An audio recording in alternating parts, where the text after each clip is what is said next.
Now, of course, there's a difference between him inviting us into things and presumption, because we want to believe for things that we want.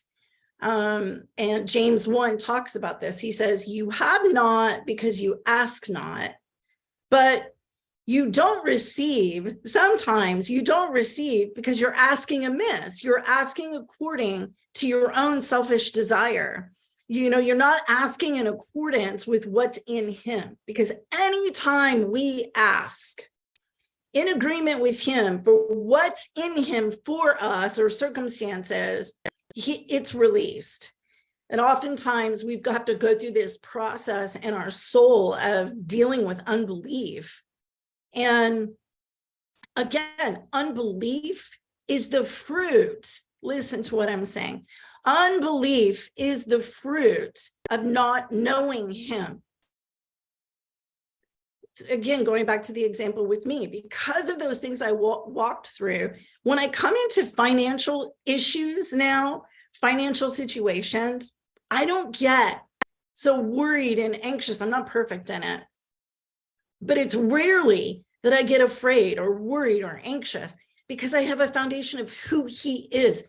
So there's a trust that I have that's been worked in me through time and experience and relationship and journey with him, where I have a trust.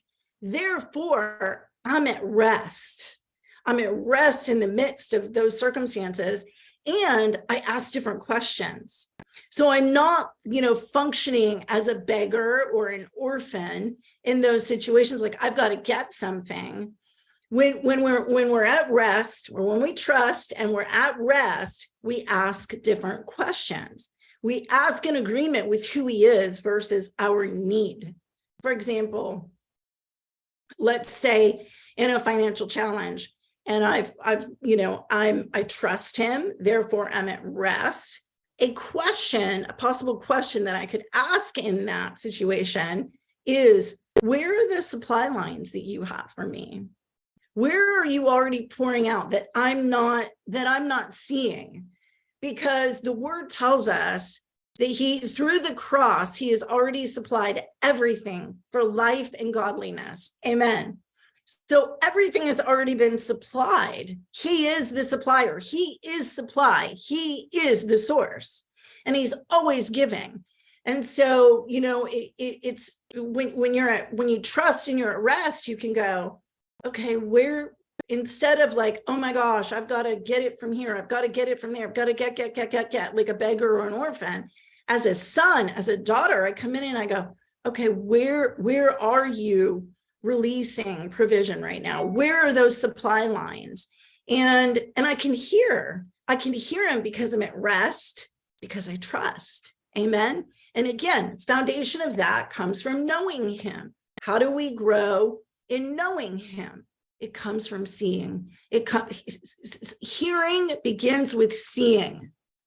And I want to clarify, when I say seeing, I'm not talking about with your natural eyes. I'm talking about the eyes of our understanding, because you wake up every day and you see something, whether you realize it or not, you see something.